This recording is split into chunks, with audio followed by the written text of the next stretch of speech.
Good morning, everyone, and welcome to this overview of the Enterprise Big Data Framework. My name is Jan-Willem Middelburg, and I'm going to be your instructor and host for today's session. And it's my great pleasure to today's webinar introduce in collaboration with MDEC in support of the International AI and Data Week, which is hosted this week by MDEC. Within the next hour, I'm going to give you a formalized introduction towards the Enterprise Big Data Framework. And I will also showcase you a live demonstration of what you can expect to do with data and how you can take your first steps in order to get familiar within the world of big data and data science. Before I get started, however, a couple of key house rules so that you know how to interact and engage with me during this whole session. First of all, note that this webinar is being recorded. Around 30 minutes after today's session, you will be able to watch back the recording on YouTube and on our website. If you have any questions at all during any moment of today's presentation, please feel free to ask me any kinds of questions. On the left-hand side of your panel, you will see a window where you can either use the chat or you are able to ask questions on the left-hand side. Towards the end of the session today, I will start moderating some of those questions a little bit more in detail. So by all means, if you would like to get more of a deeper dive or for me to dive into a specific topic, please feel free to ask me any kind of questions at any time. Towards the end of this session, you will be prompted to provide us with some feedback about what you thought about this webinar. I would like to very kindly ask you to take a moment to do that. We'll always review the feedback and we use this to plan our next sessions that are upcoming in the next few months. Also, if you have any ideas or suggestions for additional sessions or a particular topic you would like to see discussed during our webinar series, by all means, feel free to ask. So now that we have some of the logistics out of the way, let me dive right into this. And in order to get started, I'd like to take a very brief moment to introduce myself. I saw a lot of the people on today's session have been in our previous sessions, so you might be familiar with me. But in case you're joining for the first time, my name is Jan-Willem Middelburg, and I'm one of the co-founders of Cybiant. With Cybiant, we're trying to share knowledge around IT best practices to help companies win in the data economy. I do a lot of these lectures and online sessions in terms of training. But if I'm not training, I'm also writing books. So some of the materials that you're going to see today is coming from my book, The Enterprise Big Data Framework, which you can download a copy of at the Big Data Framework website. Additionally, on the left-hand side of this slide, you will find all of my contact detail and information. So if you want to reach out to me or connect with me on LinkedIn, by all means, feel free to do so. For today's session, I've prepared an overview to give you some of the key highlights of the Enterprise Big Data Framework. And the way that I've done that is to start with giving you an overview of some of the reasoning of why the Big Data Framework was created, why it's useful, and why so many companies around the world have started to adopt the elements from the Big Data Framework. In today's session, we're just not going to talk about the necessity of a framework, but we're also going to take a slightly deeper dive. So I will outline and discuss some of the key components of the Enterprise Big Data Framework, and I will also take you on a journey to start understanding the most fundamental aspects. I will illustrate some of its application as well today. So in today's session, I've also prepared a live demonstration where you can have an overview of how you can get started with the domain of big data by yourself. Don't worry, I'm not going to make it too technical, so all of the materials have been pre-made and you don't need any programming or technical background in order to follow the demonstration. But I also thought it would be good, especially since this week is Data Week, to kind of show a little bit more around practical applications and how you can do this on a day-to-day basis. We will end today's program with an interactive Q&A session where I will be taking your questions that you can pose within the platform itself. By all means, feel free to do that during any moment of today's session. Good. I'm going to get started with giving you a bit of an overview of why this is important. Why is a big data framework necessary? And what is the benefit you can get from getting these values and different data sources from a variety of different locations? I would like to get started with making you familiar that many organizations, either governments, but also within professional industries, are sharing a lot of valuable data online. A good example I always like to use is coming from the website that you see in front of you, which is the open source database from the government of Singapore. With this data source, they publish on a day-to-day basis all kinds of relevant data sets that can help you to get value from a variety of different projects that you're working on. The left-hand side of this slide, you can see, for instance, traffic drivers, where there's live locations or congestions. All of that data can be collected, analyzed, and be displayed in real time. For today's demonstration, I have taken also a data set from this website. So you will start to see an actual live case study with data that is available from an open website. Reason that I've chosen to do this is so you can follow along, and after today's hour session, if you are interested to pursue this further, you can actually start diving into this by yourself. The key point I also want to make is that a lot of people always think that big data is complicated, but it's actually quite straightforward and simple. What we're doing in data science and big data is that we're combining and collecting a number of different data sets together with the main benefit of getting value out of that. And that value can be different for different companies.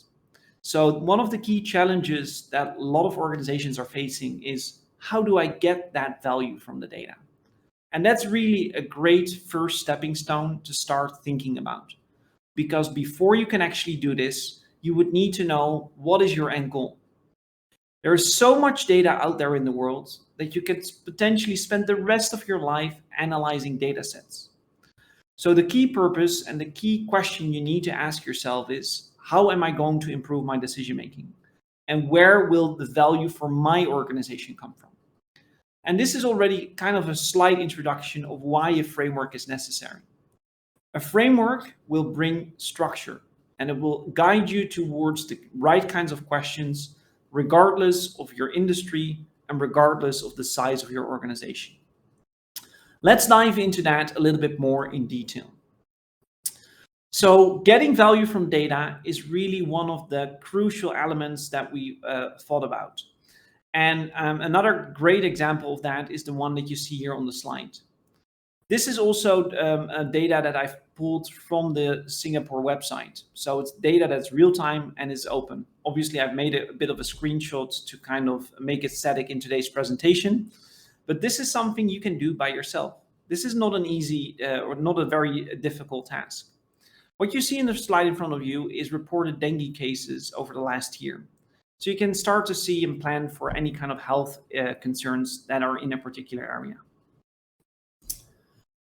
Good. Why am I showing you all of this information, and why is this relevant specifically to you? There's 4 major things that I want you to take away from today's presentation and session. And the first one is a very simple truth, which I don't think needs a lot of explanation. The amounts of data in the world keep on growing and growing. If you put data into a graph and you analyze the growth over a number of years, you can see that there has been more data created in the last 2 years than in the entire previous history of the human race. And the reason for that is very simple. We get more ways to collect data on a day-to-day basis, and the number of sensors that is being applied towards all kinds of technical solutions is ever increasing. The key reality is that within those data sources, there is a lot of wealth which is hidden from view. Because these data sources are there, they give us an insight into various aspects on where can I get a competitive advantage. Data tells you something around either behavior, around predictability, and by understanding and starting to analyze these terms and these kinds of data sets, you can get a competitive advantage compared to other companies that are not doing that.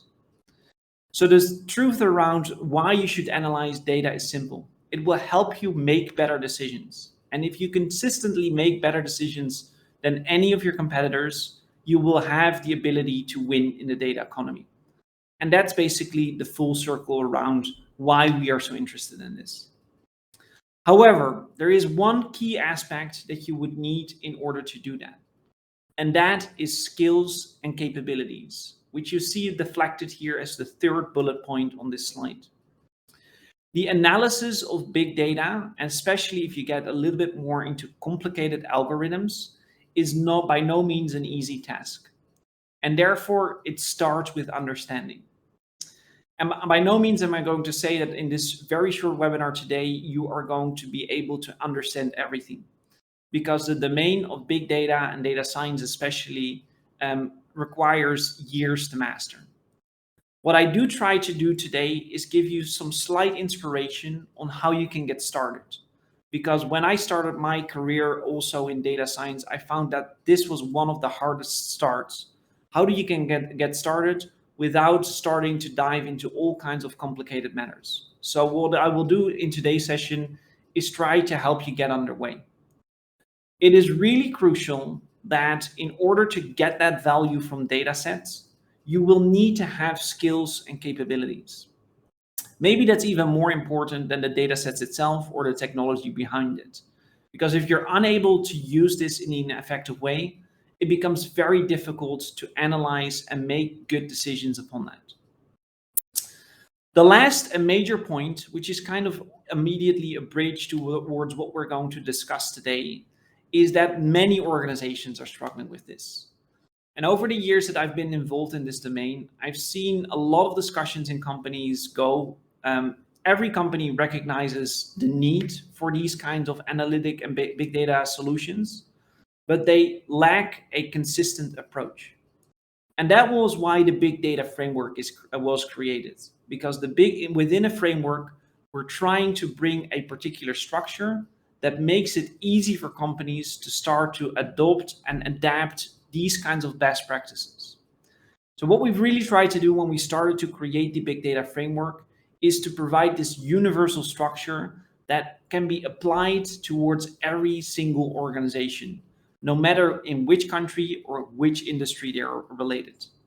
And in today's session, I'm going to dive a little bit deeper into those key elements.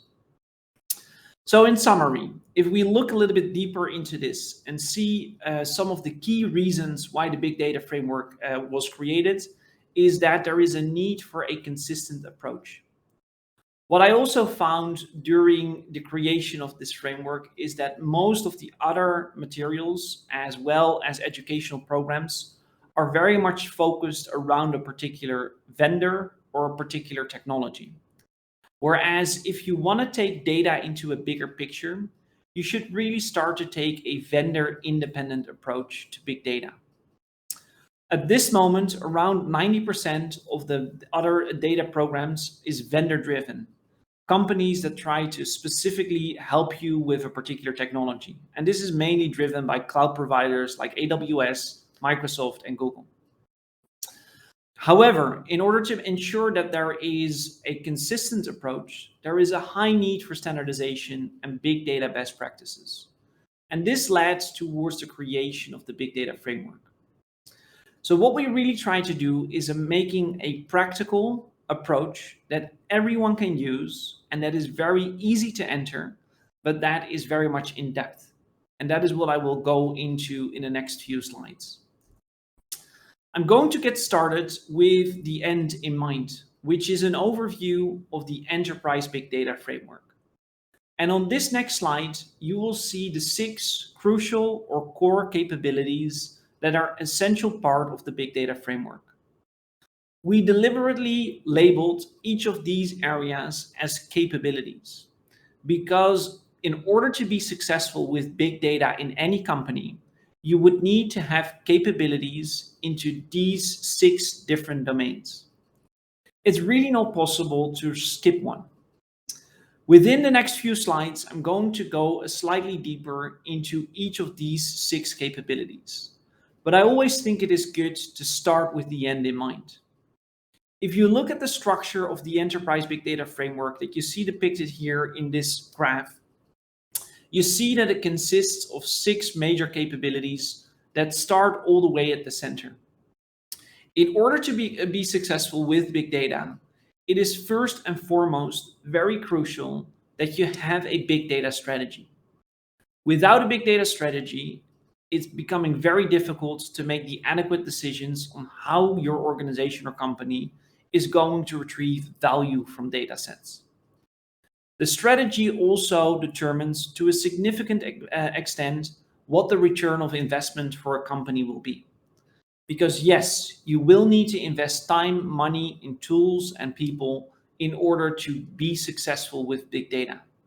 So that automatically means, especially in an enterprise world, that you would need to get returns out of that. Setting up a big data strategy will point you in the right direction of how you can prioritize different projects and where there's actual monetary value within your data sets.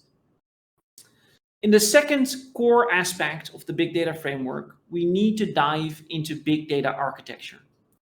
Every organization that wants to have the capability to analyze large data sets would need to have an architecture to support that. This is a little bit more of the technology domain of big data. And yes, it's not possible to do it without it. Setting up a structure that has the ability to process massive quantities of data within short periods of time requires some specific algorithms and designs that are needed to be set up from an infrastructure point of view. Here you can think about the databases, but also the processing capacity that is necessary to, in a record speed, analyze massive data sets. The third and crucial domain that is very much intertwined with architecture is a knowledge around algorithms. And this is typically known as the more data science part of big data. Within big data algorithms, we are going to dive into the different classes of algorithms that are there in order to extract value from data. Ultimately, in order to retrieve data from value from data sets, you would need to know what type of algorithm to use. There are hundreds, if not thousands, of different classes of algorithms that are out there. So as a good data analyst or data scientist, you would need to know in which situation you should use which particular algorithm. And in order to bring structure to that, there is a classification system that we're going to touch upon in this webinar very briefly. Next, and this is especially important for big companies, is that you would need to start thinking about processes.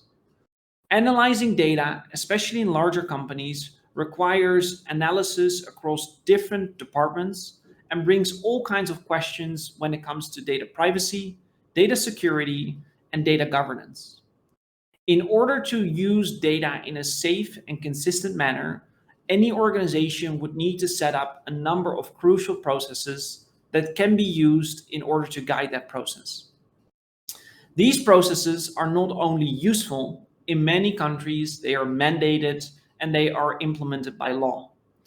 You will need to show as an organization that you have these processes in place in order to safely deal with data sources that are, for instance, describing customer data or credit card records or health records. So therefore, big data processes is also a very crucial aspect of setting up a big data framework. In area number 5 of the big data framework, we're going to dive into functions.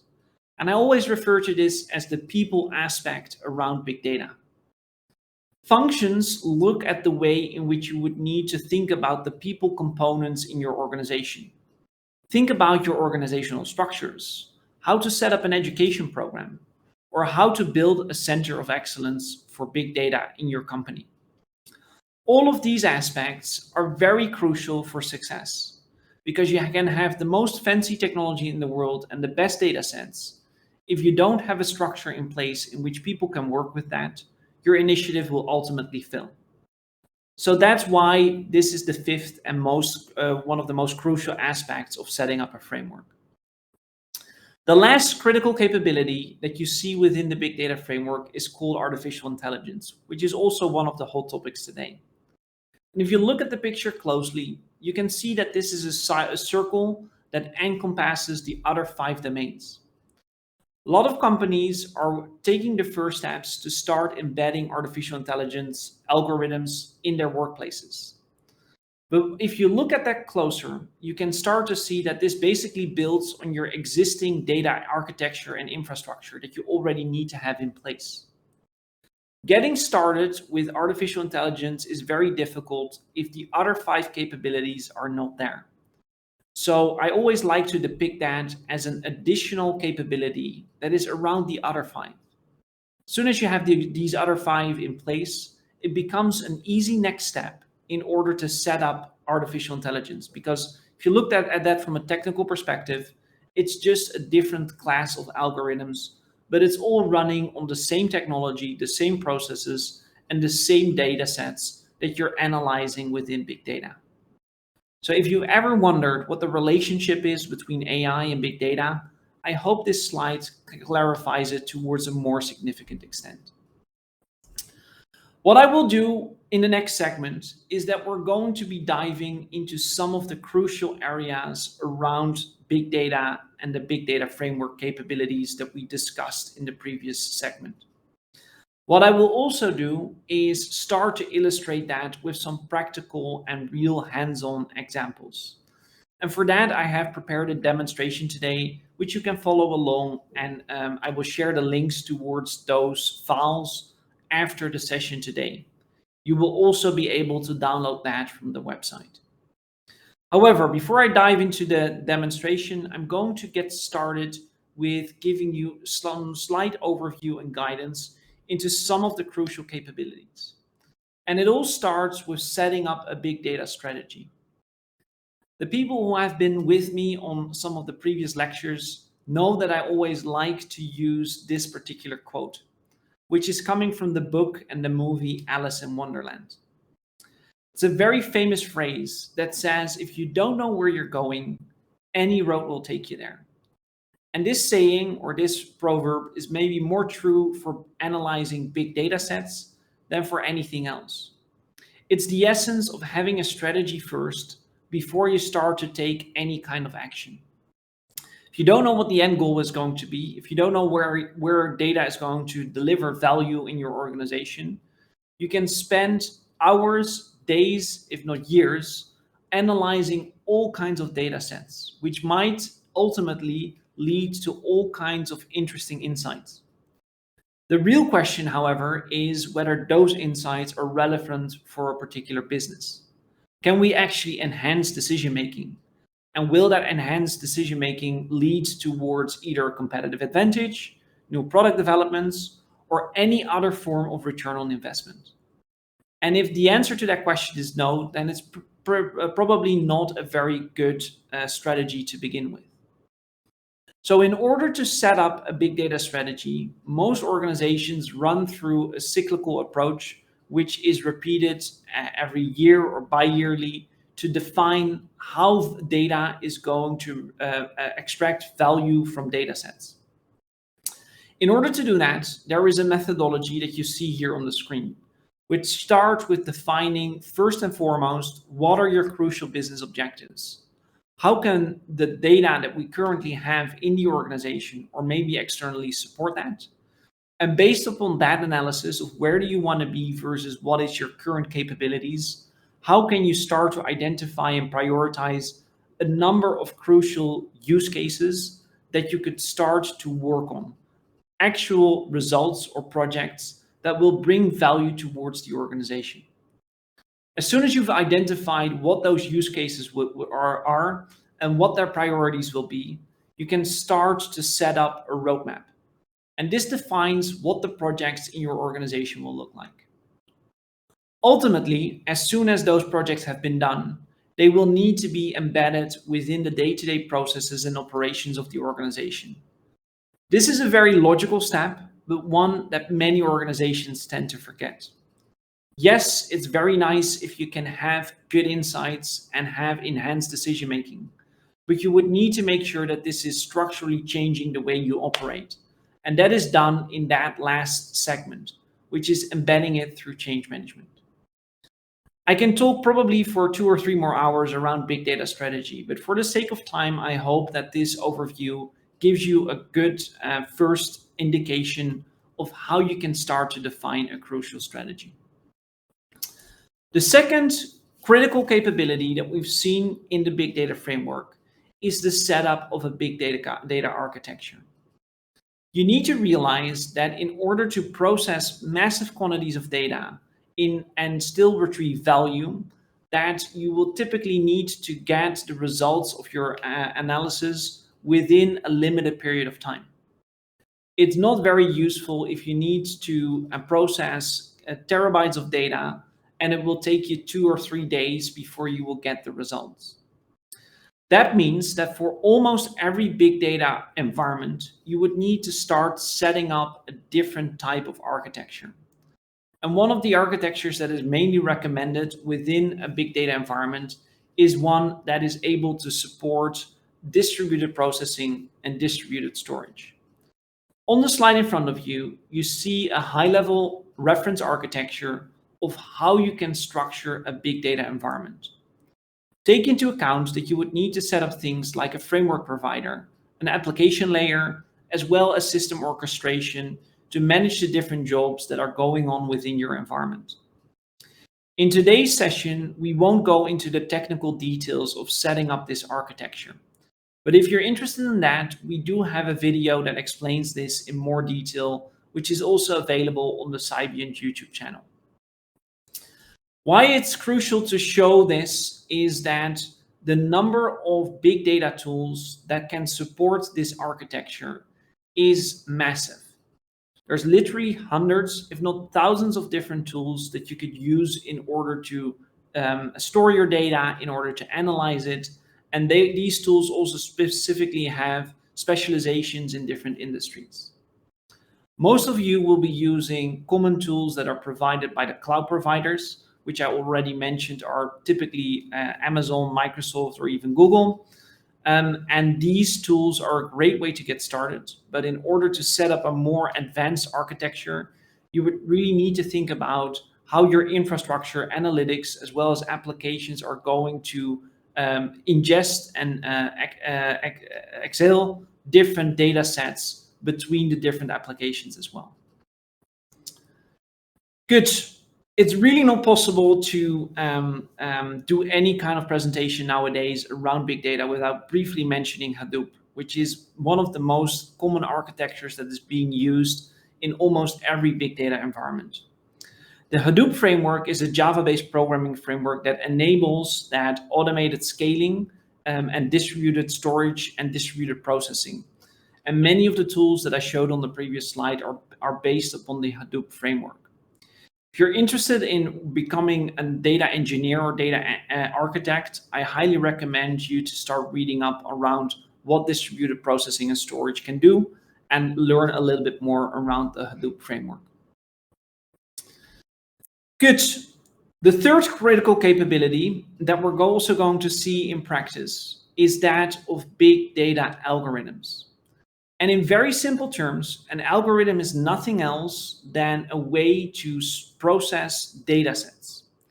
One of the crucial examples I always like to use is the one that you see on the slide in front of you. For instance, if you would like to make customer profiles out of a data set of customers, what you could do is use a clustering algorithm. On the left-hand side, you see different customers that might, for instance, have made a particular purchase. What you would like to do as a company is start to, for instance, target your marketing campaigns towards people who have a similar buying pattern. And you could use clustering algorithms in order to divide your unclustered data that you see on the left towards different categories of customers that you see on the right. In this particular example, you see that we've clustered customers into 3 different groups. And these 3 different groups can represent different target markets for your products and services. And I can guarantee you that if you are structuring your advertising campaigns in such a way that they are making ads showable towards the people that have been clustered, you're going to see better results than if you don't do that. So this is a very practical use case and very good example of how big data is able to enhance your decision making. In order to show you that, I will show you that in the demonstration as well.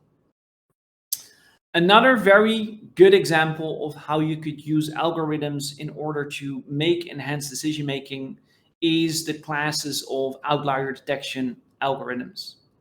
The screen in front of you, you see that most data sets have similarities in terms of patterns. For example, if this were to be credit card transactions in a particular store, you can see that most people will have a similar purchasing pattern that is going to be similar for larger data sets. On the left-hand side, and depicted in the red box, you see a transaction that is not fitting the pattern that you see right here. And within the domain of big data and data science, we refer to this as an outlier.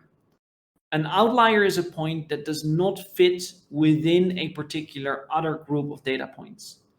And this can have all kinds of different causes. In many cases, this could be something that is unexpected or a specific circumstance. But in the case of, let's say, credit card transactions, this very easily indicates that we're talking about fraud. So again, a very simple and easy use case. But in order to make sense of this, you do need to know what outlier detection is and how some of these algorithms will work in practice. Good.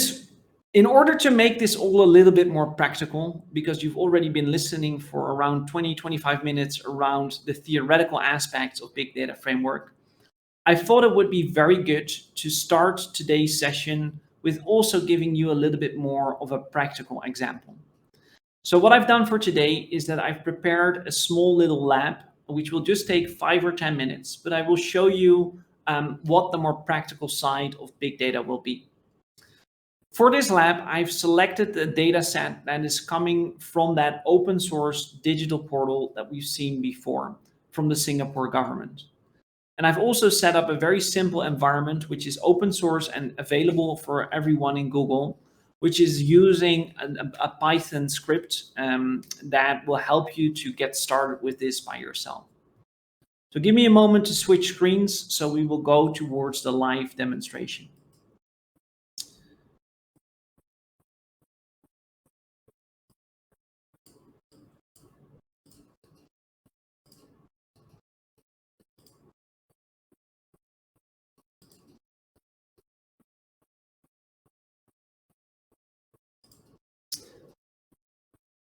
Good. I hope everyone is able to see the slide right now that you see in front of you. And in this particular slide, we're going to look at the lab of exploratory data analysis, which is what we're going to open up right now.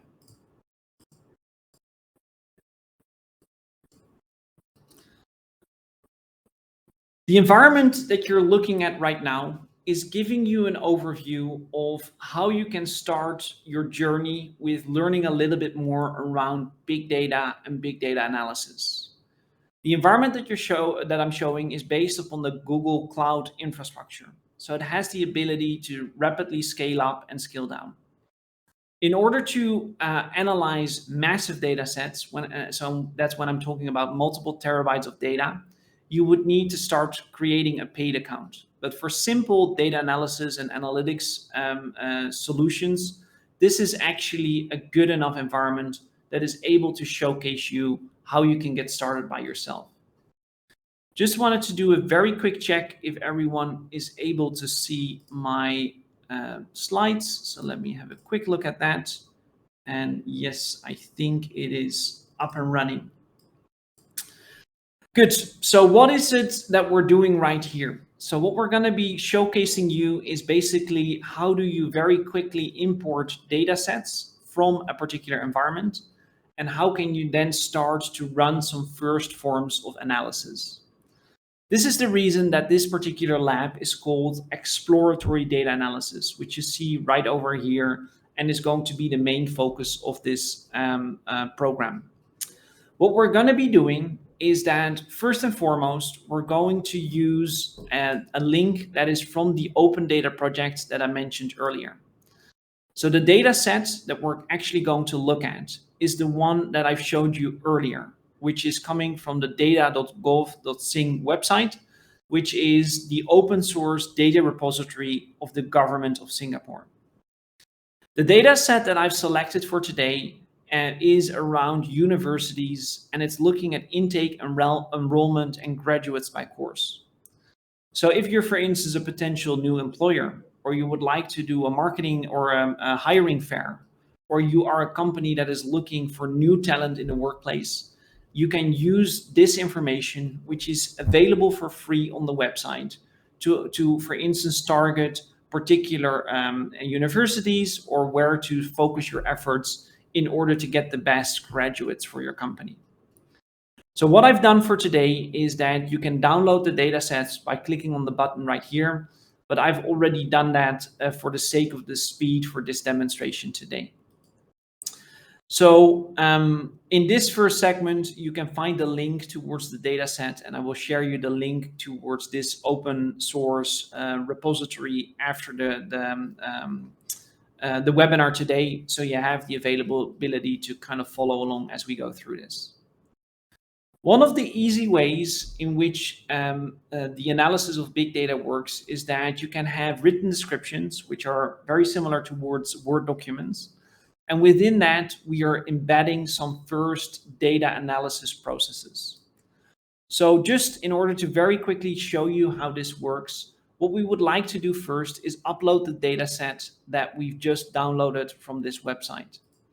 So within this document, which is called a Jupyter Notebook, you can start to upload the data sets that are of interest. So the way that I'm going to do that is that I'm very quickly going to choose a file. So I've already downloaded it, and it's then uploading it into my environment. You can see that it goes pretty quickly. So within a few seconds, we've uploaded the entire overview. This has now been done. Now, I would like to make sure that this data becomes available in my environment. So you can see here now that we have the data uploaded. You can actually see that I've already did it a number of different times. And this gives us the opportunity to start analyzing the data into more detail. The way to do that is by, first of all, reading this CSV file that we now have into our environment and to create a data frame around that.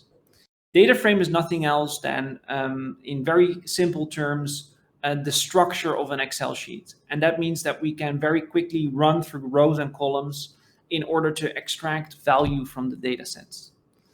So what I can just do is run this particular command, and it will import the data from this file, and then we'll make it into an Excel-like structure, which we are referring to as a data frame.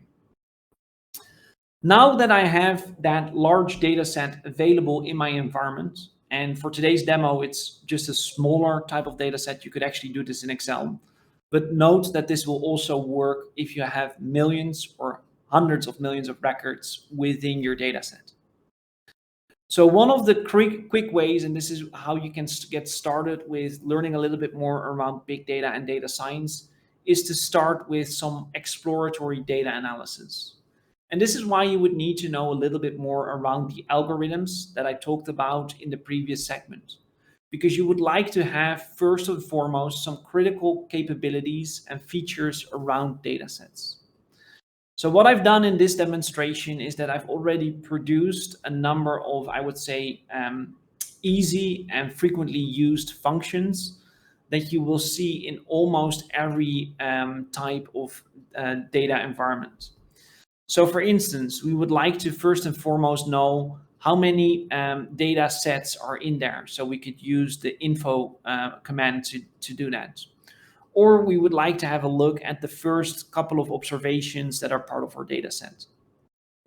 We can very easily run all of this by just clicking the button again, and this will already give us some very important information around our data set. So for instance, here we can see that the data set runs from 2005, which is the minimum year all the way towards 2018. Then we can take some steps to really start sorting the data. So here, just as you would do in an Excel sheet, we can, for instance, sort the data based on the intake column to see in which date or which year we had the most or the least intake in terms of the program. So for instance, in the year 2007, you can see that there were a couple of courses that had 0 intake, meaning that there were no students that applied for this particular course. We can do that on multiple columns, but I'll skip that for the sake of time today. And then we can also look at some of these elements in more details based on the conditions of variables. So here we will start to produce an overview of what are the top graduates by course and how many had the most graduates in a particular year. So for instance, in the year 2005, the course Business Administration was the most popular one, with a total of 1,256 graduates within this field.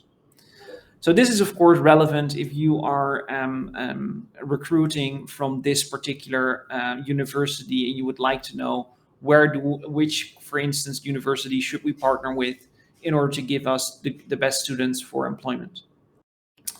The last major thing that I wanted to show you is the operation of more statistical algorithms to kind of give you some ideas around how to use this.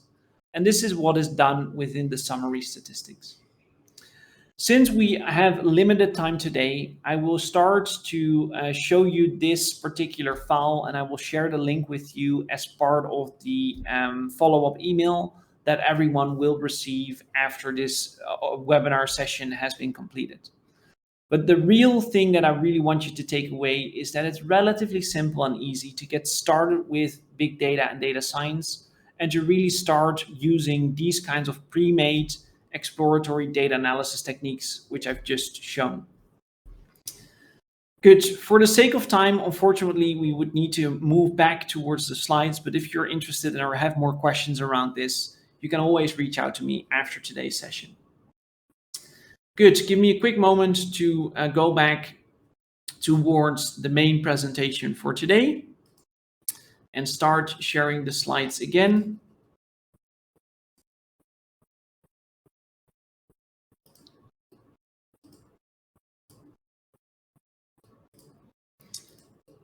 Good. And the slides are back up. So here you've seen the quick overview of how to get started within a big data environment. And the data set for this particular overview is coming again from the Singapore Open Data Source website. Good. So this gives a bit more of an insight on how algorithms are being used within a big data environment. I would like to get towards a closure of this particular session by finishing up with the last 3 remaining aspects of the big data framework. And then I will open up to discuss some questions. As we've seen so far, is that data is coming from a variety of different sources and from a variety of different locations. And for that reason, any company would need to start thinking about what kind of processes do we need and how can they be structured in an efficient way so that we can deal with all kinds of requirements when it comes towards data privacy, data security, and data governance. So on this next slide, you see 3 major domains of processes that are covered within the big data framework and things you would need to start setting up in order to analyze data sets, especially if you're dealing with multiple countries and multiple jurisdictions. So the 3 main classes are data analysis, data governance, and data management. I think the data analysis process is the most straightforward one because these are the steps that you're taking in order to analyze and make sense of data sets in a structured manner that can be used the same across different departments. Data governance and data management are slightly more complicated topics because with data governance, we're specifically looking at the way in which we can govern data sets and how they should be compliant with rules and regulations that are set by regulators. Data management, on the other hand, looks at the quality of data. So how can we make sure that the data that we're analyzing is actually valid and actually has merit? Good. The good overview that I always like to show is the difference between data governance and data management by showcasing you the slides that you see right now. The left-hand side, you see the more strategic aspects of data governance. So within data governance, we're more busy with setting up quality strategy, looking at regulatory requirements, but also the structuring and the definition of policies within a larger company. On the right-hand side, you see the more operational aspects that need to carry out or execute the policies that have been set on the left. So on the right-hand side, you see that we start to monitor and do all kinds of things in terms of improvement in order to ensure that the quality of data of an organization gets better. After you have defined a number of critical processes, one of the last major parts of the enterprise big data framework is that you would need to start thinking about functions. Moving towards data-driven decision-making in any kind of enterprise is difficult, as you can see here by the cartoon on the slide in front of you. The fact that something is proven by data does not necessarily mean that executives or teams will act upon that. And anyone who's been working for quite a while will actually know this. Having facts and data out there does not necessarily mean that an organization moves towards a culture of data-driven decision-making. And this is a very important part to understand. Having the technology, the processes is simply just not enough. You will also need to make sure that that data-driven decision-making becomes a culture, and that whenever there's facts that have been shown by data sets, that they are becoming incorporated into day-to-day decision-making. Big data functions and structuring and setting up a center of excellence is therefore a crucial step in order to make big data work on a day-to-day basis. Because there's nothing as frustrating as having done and spent a lot of money on doing very complicated forms of analysis, of which the results are subsequently not used. So taking care and putting energy and effort within big data functions is a really crucial next step for organizations that want to move towards data-driven decision-making in the long run. The last critical capability of the enterprise big data framework, as we've seen in the introductions, is the topic of artificial intelligence. Artificial intelligence is a very scientific and complicated domain, but for the purpose of most practical use within companies, we are typically looking at a more operational approach of artificial intelligence. Most companies are not busy with developing the science behind AI and to mimic the human decision making. They want to have practical applications. And practical applications within artificial intelligence are known as the domain of cognitive analytics. And cognitive analytics is basically an extension of some of the algorithms that are already used within big data. It goes one step further than prescriptive analytics, which give you a decision making within an enterprise already. With cognitive analytics, we're trying to mimic human decision making. And most of you will have known around this because it encompasses a large domain of machine learning. Within artificial intelligence, what most companies try to implement is some of the crucial capabilities, but just a subset of that. Think about chatbots, which are NLP processing engines, knowledge representation, which is the ability to store and retrieve data very quickly, but also automated reasoning. If you have a particular situation, what would be the best potential step that you could take in order to do that? And then machine learning, which is the most famous domain within AI, which also provides a number of very, very practical algorithms that you can start to already use on a day-to-day basis. So within a corporate context, starting with AI is easy if you already have those 5 crucial capabilities from the big data framework in place. So this brings the full circle round. In the last 45 minutes, we covered the most crucial aspects of the enterprise big data framework. What I hope you will take away from this webinar is the structure and 6 critical capabilities that any organization would need in order to make sure that they retrieve value from data in a consistent and structured approach. Thank you so much for listening towards this webinar. If you want to have more information, please note that there are 2 free resources and books which I wrote are available on the Big Data website. You see the link at the bottom of the slide, and here you can download the Enterprise Big Data Professional Guide as well as the Big Data Analyst Guide. Both of these books are completely free of charge, and you can dive deeper into the context and the knowledge that is necessary in order to do that.